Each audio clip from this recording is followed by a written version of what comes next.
All right, we're back here in the JConcepts garage with another new vlog episode. Today we got Ryan Maifield here. We got Spencer Rivkin. They're in town here for the Roar Nationals warm-up, where we're going to be attending at the Southside Raceway this weekend. But guys, we had you here at the shop, so it's a good opportunity to jump here in the garage, talk about some 8-scale racing. We've done a ton of racing so far this year. There's a mountain more to go. With the Worlds also being this year for 8-scale. But we'll start with Ryan. Ryan, we ran the Nitro Challenge this year, and we kind of ran a couple different tires that we haven't normally ran in the past. And you want to talk a little bit about this Kosmos tire, and you ran this on your e-buggy in qualifying. And what did you think of this particular tread, and how'd it go?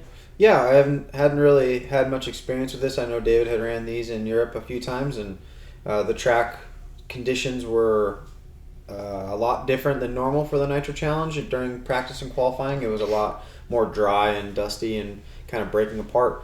And this new Cosmos was a good, kind of middle ground from going from a reflex or a triple D before we get to like a detox or a bigger pin, closer pin tire. So these were really easy to drive. The wear was still really really good, to where we knew if we needed to run them later in the main events for a longer event, they were going to be good. So, this is a really good option. Like I said, it kind of falls in that middle ground where you need a bigger pin, but you also need some separation so you can grab dust and dirt, but it also doesn't grab ruts. So, overall, this is definitely a good addition to our lineup. So you did the Nitro Challenge. You TQ'd and won the e-buggy class. And it was kind of obvious. The race is always a little bit different every time. And, it seemed like the year before you were running the main event for e-buggy during the day. This year, all of a sudden, it's at night. And a Joey event, it's fun and it's got the great atmosphere, but you kind of never really know what's going to happen, right? Yeah, it's very unpredictable. I mean, you don't know when you're going to be up, because there's 700 plus entries at that race, and we always find ourselves in a computer situation to where we can't run a race, or whatever. There's holdups along the way. So yeah, this year all the mains were ran at night, and typically the e-buggy races during the day. But yeah, e-buggy ran really well. TQ'd and won, like you said. Car worked awesome. All the electronics, tires, everything kind of survived the 10-minute run, which doesn't sound like that's very grueling, but it's extremely grueling for an e-buggy car. And got the win there. And then the Nitro cars went not quite as good, but they were still, solid finishes. And overall, it was a decent year for the Nitro Challenge. I wish I could have done a little better in the Nitro classes, but there's a lot of fast guys, and if one of your parts in your car isn't perfect, it kind of magnifies the whole spectrum of what you're doing. So we made some changes for this Nitro Challenge, or this Roar Nationals warm up, trying a couple new things to see if we can fix a couple flaws that I had going on there, and it should be good. I think probably one of the most questions I seen during Nitro Challenge was when people were like, "Is this an MBX8 electric car?" And there was a little bit back and forth. So were you running mostly what you would consider an 8 version, or what is actually going on there? So I ran my MBX7 car from last year, but I put on MBX8 A-arms. So about 3 days before the event, I did receive all the parts to convert it to an MBX8, all the new gearboxes and drivetrain and all that stuff. So, but I'm very finicky when it comes to the gear ratios for an e-buggy car. It's very, I drive with a certain amount of trigger and stuff, and I didn't really want to go down that road going into a race like the Nitro Challenge, because we don't get a lot of practice. So I just, Adam and Chris Moore and Tim Long just gave me the option, like, if you want to change all that stuff, you can. If not, just run what you're comfortable with. But I did put the A-arms on. I feel they give us a lot more strength and adjustability with, being able to run a plastic insert in the arm versus a carbon insert in the arm. So, but yeah, that was basically MBX7. But now we're running an MBX8E. There's not a ton of differences, but all the MBX8 stuff makes the car a lot easier to work on. The drivetrain is a lot more efficient, and it's just an overall more friendly car to build, to drive, and to maintain. So yeah, from here on out, for sure, it'll be MBX8E.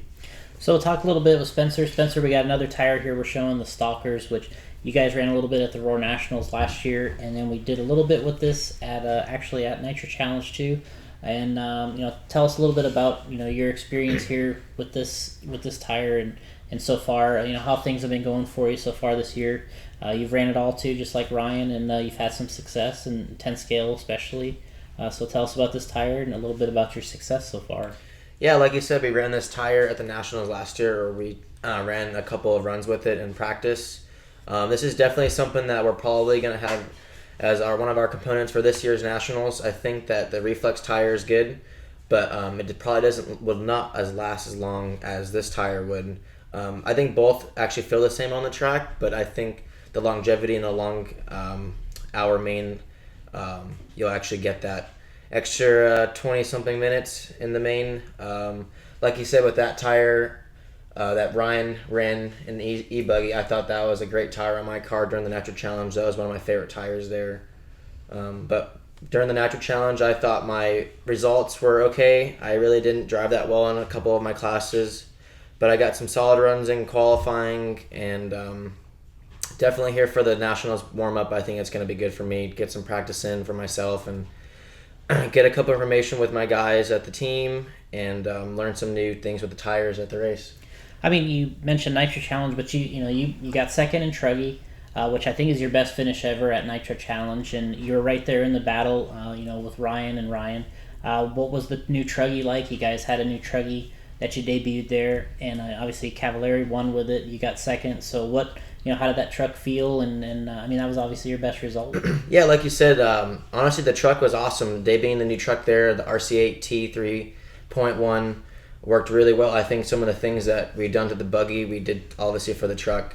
The driveline efficiency, some of the upper arm stuff that we did, and so forth. I think the testing that we did before the race was pretty good, and I know when we went into the race, we were pretty comfortable of how things were going to go. Like you said, Ryan had a TQ in one of the rounds, started second, and him and Ryan and Ty at the time were really battling out in the main, and I was actually right, maybe a second or two behind them, and I thought I was actually gonna be right there in the longevity with Ryan, but I made a big mistake on the step down, causing just a long crash.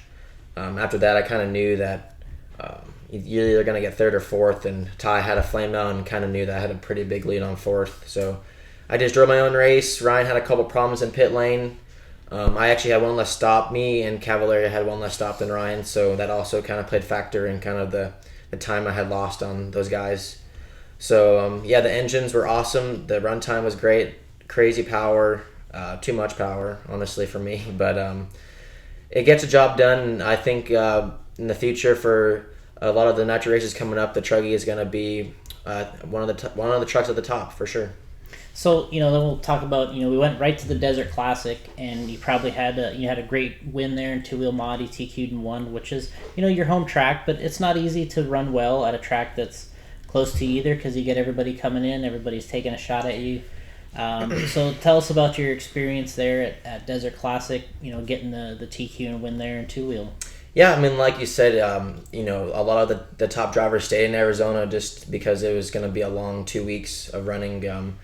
We were all kind of tired after the Nitro Challenge and showing up for the Desert Classic, having your 10-sco stuff prepped before. Going in, I had a pretty good idea that, a podium was probably what I should be at. And my car, the new B6.1, has been fantastic, honestly, with the guys at the shop and my teammates, Ryan, Brent, Cody, all those guys, Dustin. We've all put our time in and really set the thing up pretty awesome. And going there in the event, we had Levi built the track. That was cool. Larry at Hobby Action put on a great event. Zippy the announcing. All that stuff went really well. Obviously, I think we ran we all ran the octagons and the goal compound. I think that's what Ryan were on as well. I ran the tire the whole time with the Kinwald sauce and drove my own race. I TQ'd 2 rounds and won. So I was pretty happy with my results. I think that I could have done better in 4-wheel drive. Definitely left some points on the board in the mains, but that's why there's a couple more events there this year, hopefully to get back at it.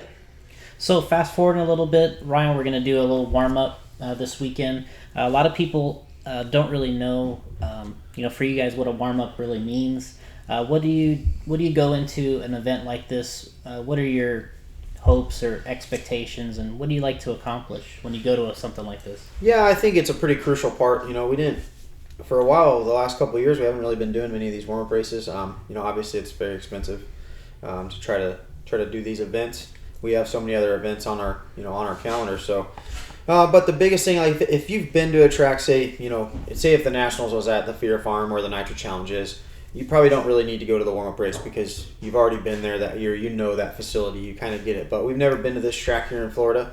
Well, most of the pro guys haven't.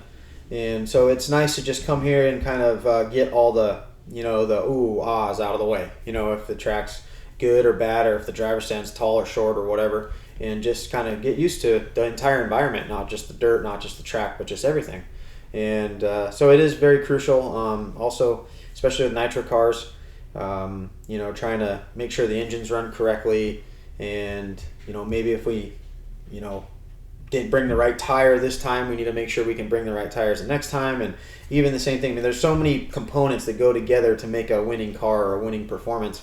And so if a couple of the guys, like I'm here for Mugen, Spencer's here for Associated, and we can take a lot of information back, or even just a little bit of information back, it's going to make our nationals go a little bit smoother. So this is very crucial, and it's nice to come to Florida. We haven't been here. I know Spencer hasn't ever been to JConcepts, so it's cool to come check it out. I haven't been here for a few years. I like racing in Florida, especially the outdoor stuff, and it's not something we get to do. So, a little relaxed weekend, come do some homework. It's fun.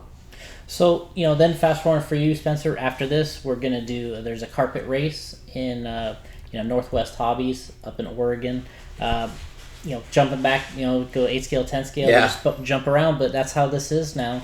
And, what are you looking forward to on that side of things, jumping back into carpet where, you've always said you really like that style of racing.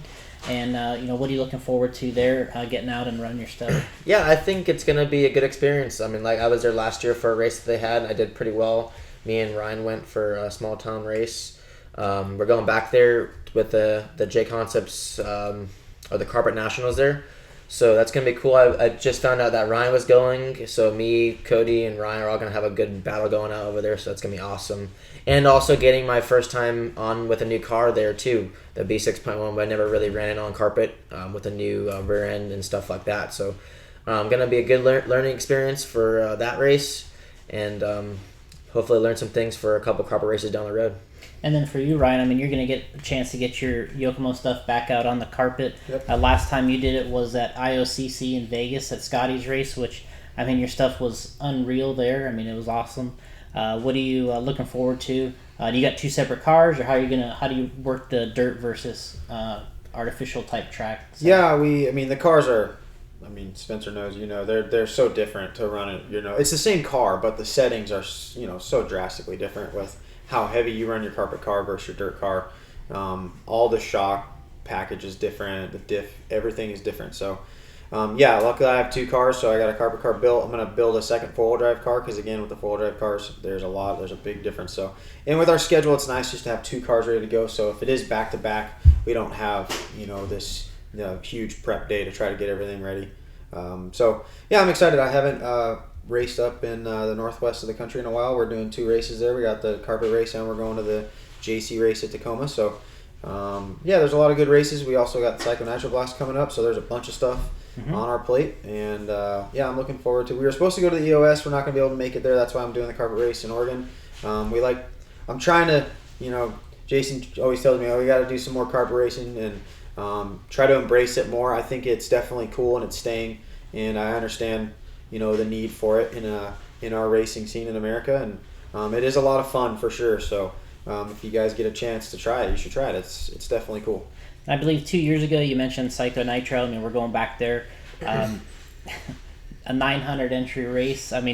You ran the Nitro Challenge, which is always 700, 800, whatever the entries are. Psycho Nitro is stacked like that. What are you looking forward to, I guess, going back to the Psycho Nitro? I know you kind of like these tracks where they kind of build it and nobody really sees it, and you just kind of show up and run, and there's no real home track kind of guys to play with. But, what do you think about doing the Dave Lycum and the the Psycho Nitro stuff. Yeah, I think they do an awesome job. I mean, it's definitely a little bit of the roll of the dice what you're going to get with the track, and they always make sure to put on an epic track, and sometimes maybe it's a little overboard. But the 2 times I've been there, it's been really fun, and it's competitive, and the surface changes and stuff like that. So I always look forward to it because we get to interact with customers that we typically don't get to. Racing on the West Coast, you kind of see the same people over and over. So when you get to the Midwest, east side of this country, it's nice to see these guys we only get to see a couple times a year. And it is definitely crazy. You do a 24-hour practice session, or maybe not. They don't do that anymore. I know they used to do it. Mm-hmm. And I remember we were to get up at 2 a.m. and go, all right, let's go see what the track's doing now. And so it's definitely unique. It's a lot of fun. It's a relaxed vibe. And they really push for just enjoying yourself, and I think everybody does, and it's definitely cool.